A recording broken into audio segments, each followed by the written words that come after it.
怪獣さん、ありがとう。確かに2人なら怖くないね。ああ、俺たち2人なら行こう。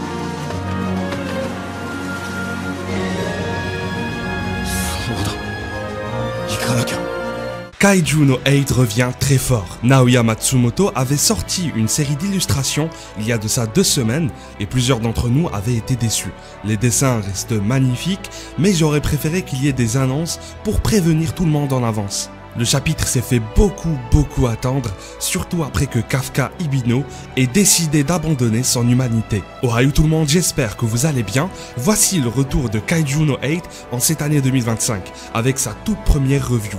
Il s'en est passé des choses, à commencer par le retour de l'anime prévu pour juillet 2025, excellente nouvelle, avec un tout nouveau visuel mettant en valeur le capitaine Gen Narumi. Rappelez-vous que dans la saison 1, il n'avait pas eu son meilleur design, en plus d'un petit détail, le pouvoir de ses yeux. Lorsque la rétine du Kaiju 1 est activée, ses cheveux remontent vers le haut. Mais ça n'a pas été respecté. J'ai hâte de voir son nouveau Kara design si un changement a véritablement été décidé. Également, pour le one-shot de Oshina, nous allons bien nous régaler. Abonnez-vous pour continuer cette aventure avec nous. On attaque la revue du chapitre 120 tant attendu de Kaiju no 8. Allez, c'est parti.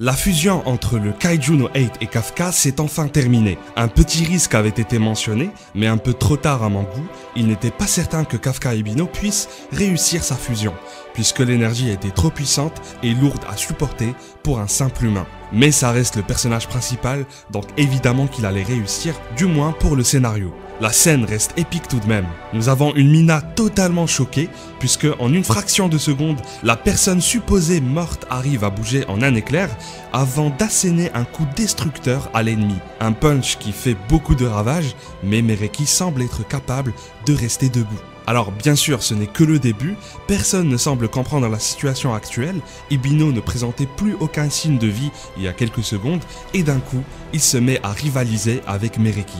En très bonne forme en plus. Ce chapitre nous offre une magnifique démonstration de pouvoir, d'un côté Mereki qui lance toujours les mêmes attaques meurtrières, ça ne change pas, et je reste très fan de ceci. Et de l'autre, le Kaiju no 8, qui pour la première fois semble se régénérer très rapidement. Il a été visé au niveau du cœur de son nouveau noyau avec du sang de partout. Franchement, j'imagine déjà ce type de scène en animé. J'ai juste trop hâte de voir la mise en scène que va apporter Production IG, qui reste un studio qui par le passé a travaillé avec 8, donc sur l'attaque des titans, et qui est très connu pour apporter ce côté réaliste au poids des personnages. C'est pour ça que les passages avec l'équipement tridimensionnel étaient une réussite. Je vous invite à voir ces vidéos si vous êtes curieux.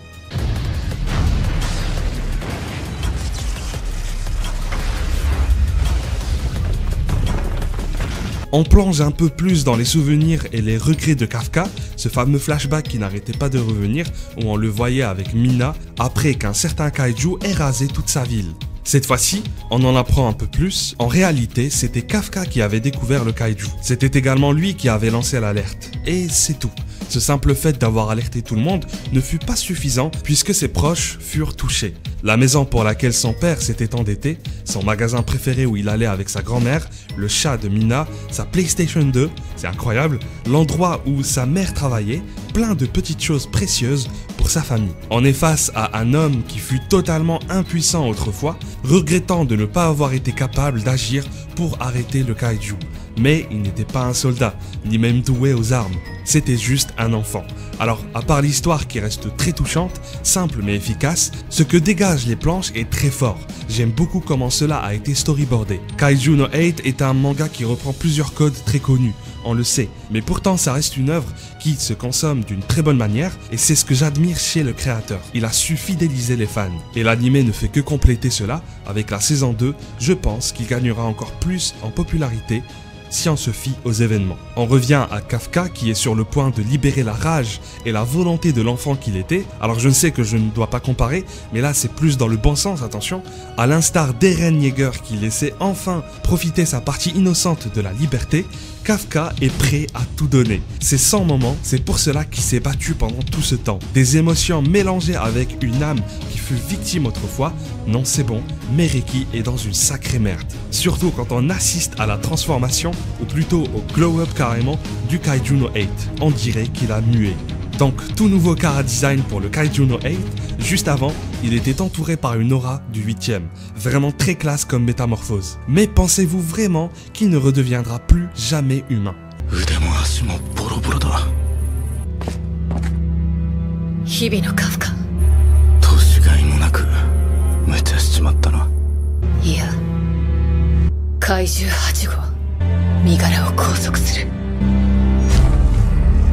Parlons un petit peu de Mereki également, n'oublions pas qu'il détient des centaines de kaiju à l'intérieur de lui, le 9ème est officiellement mort, il ne reste plus que ce qu'il abrite. Est-ce que Mereki est capable d'être un minimum indépendant et de sortir de son corps?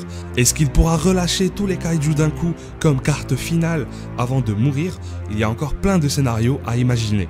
Du côté de l'humanité, il ne faut pas déconner, que ce soit Oshina, Narumi ou même Mina, tout le monde est fatigué. Ils ont tous dépassé leurs limites depuis bien longtemps, je ne les vois pas se jeter dans un futur combat, en tout cas pour le moment.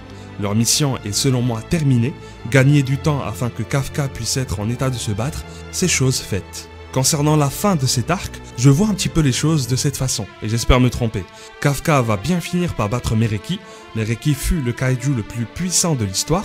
On nous a enfin raconté ce qu'il s'est produit par le passé, les révélations sur la source du 9ème, les ancêtres d'Oshina et l'origine du Kaiju no 8, donc tout finit par se relier. Tous les éléments sont à présent en place pour conclure ce chapitre entre le 8ème et Mereki.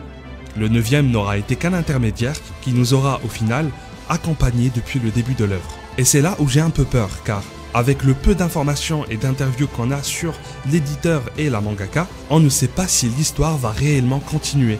Je ne vois pas ce qui pourrait se présenter comme un second défi suprême face à l'humanité. Et j'avoue que si ça arrive, si la fin approche avec cet arc, ça retirera tout le charme de cette aventure, en tout cas de la dernière.